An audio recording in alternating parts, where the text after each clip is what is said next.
Hey y'all, 1776 Duck here. Welcome back to a little mini series with me and my good buddy Ken Hackathorn. We're out here at his spread over here in Idaho, and it's gorgeous. I'm constantly in awe of how much I love this place, at least in this time of year. Yeah, yeah. The winter I may not feel the same I way. tell people, you think it's nice, you need to come back in December or January and you get a different view. Want to warn you real quick, we are in the mountains. We are right here in a valley. There is going to be some wind. We're going to have to deal with that. So with that out of the way, hey, we're going to get into a really cool gun, a gun that I think everyone kind of has some. If you're a gun guy, you want one of these. But as we found out, if you're a gun guy, you may not enjoy it quite as much once you get one. But we got the Bren 10 from Dornaus and Dixon. Did I get that right? Yep. Okay.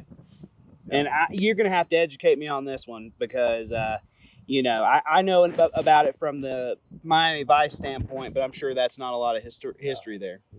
No, basically it's early 1980 or sometime in that era, this gun came on the market. And it's basically, Jeff Cooper was impressed when he first shot in Europe the CZ75. And he liked the idea. It was a double action auto, also with the thumb safety on it. You can carry it cocked. Okay. And that was one of his big things to like. And of course, Tom Dornaus worked for a long time as a pistol smith at Pockmark Combo or Gunworks. Of course, yep. And Mike Dixon, I think he might have been a cop in California. I don't really know. But anyway, they got the idea we ought to make a pistol. And they approached Cooper about what would be the ideal gun. And he liked the CZ75 platform. He thought that was the way to go. And you can just kind of look at it cosmetically.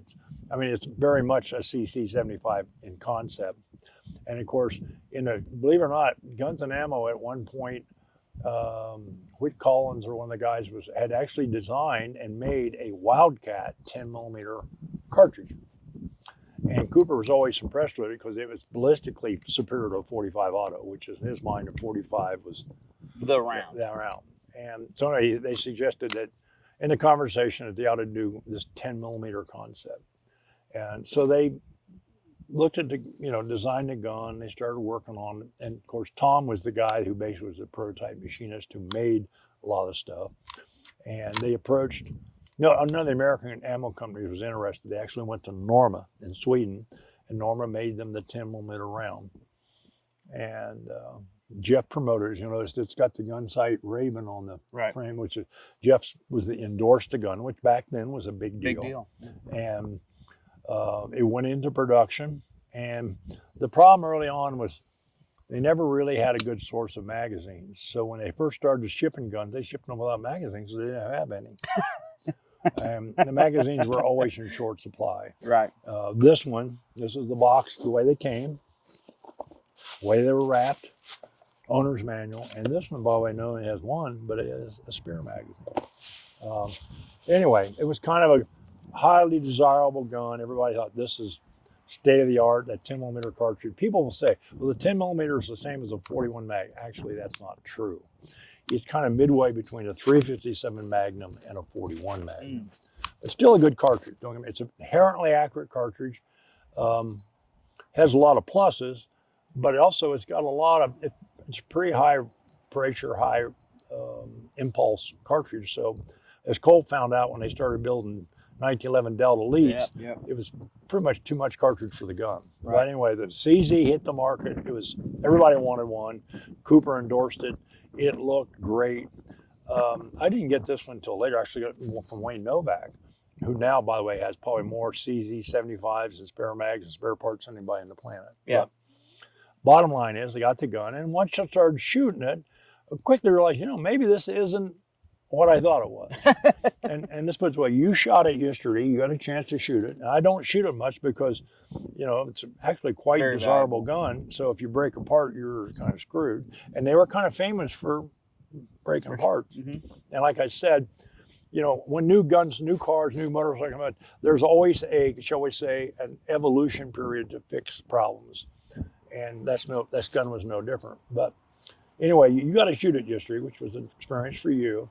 And instead of talking about what I think is good or bad, well, based on your experience, what did you think about shooting a gun? Yeah, so it's one of those things where I first saw this with Miami Vice, so of course, you know, that's where my my kind of love for the pistol is. It's definitely a lot more awkward in the hand than I thought it was going to be. As you kind of talk about big pistols, it's a Dragoon. You know, that's kind of what it makes me feel like. A lot of the stuff on the gun doesn't seem quite as user-friendly as I maybe imagined in my head. There's a really high bore axis. And all of that to go into shooting it, it's definitely got some pretty serious muzzle flip. Now, we were shooting some actual 10 millimeter, not the real stuff, not 40 long. And so it was, it actually was, you know, popping really around. Now, I will say, we were on swingers. There was a couple of times where I was trying to shoot the gun, you know, a little bit rapidly, and it swung the steel plate out of the way to shoot, and I shot underneath the steel plate. So that was kind of cool because, you know, that does show the power of the 10 millimeter. But, you know, and it's got some cool stuff about the gun.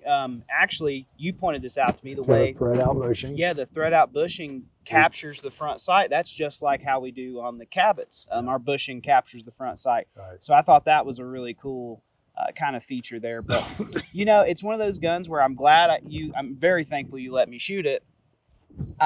It maybe isn't quite on my grail list from a shooting perspective. No. Now, as far as just looking at the gun, it's pretty bad. It's a pretty badass looking gun. Yeah. You know.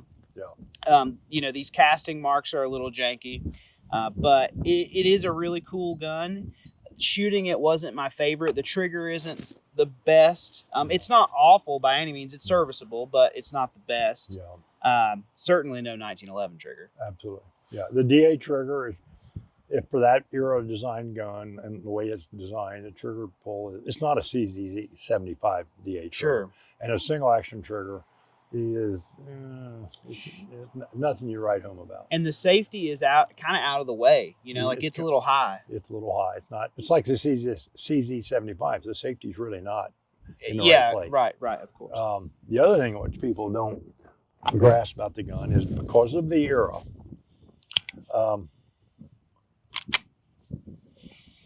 You cock and lock gun. Let's say you want to carry it. You've loaded it. You know, you've loaded the gun.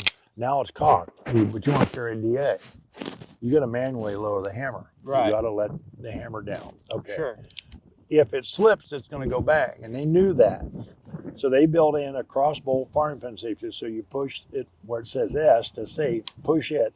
So as you lower it, now the firing pin is blocked from the hammer. Sure. So you can lower it and then push it back on F for fire back.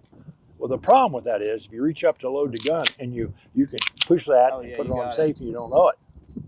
Yeah, the safety being on the cock insuration is a bad idea. Not a great idea. Yeah. So, and that's when you look at it from a practical user standpoint, you go, maybe this gun isn't all it's cracked up to be. Because of the rarity, not a lot of them out there, because of the history, and particularly Miami Vice, it's taken on a cult following. Oh, yeah. And it's a two-tone, you know. They made some that were, the slides were carbon, but they hard chromed, so like the one they used in Miami Vice. But the one in Miami Vice was actually a 45 auto, not a 10. And because they made, you could buy either, or you can buy a conversion unit and convert them. Oh, that's cool. But they needed to work with blanks, and they didn't have 10 millimeter blanks back then. Sure. So they used 45s on the TV series. But kind of a cool guy guns. Not many people get to see them. Most people, like a lot of people like you, have never handled one, and even fewer people have ever fired one. Sure, I'm very blessed, and I thank you again for that. But that is the Bren 10. It's super cool gun. Definitely a gun. I think if you're into the 80s firearms, it's definitely a staple. Again, Ken, thank you so much for letting me shoot it. Remember, carry cocked and locked. We'll catch you next time. Stay safe.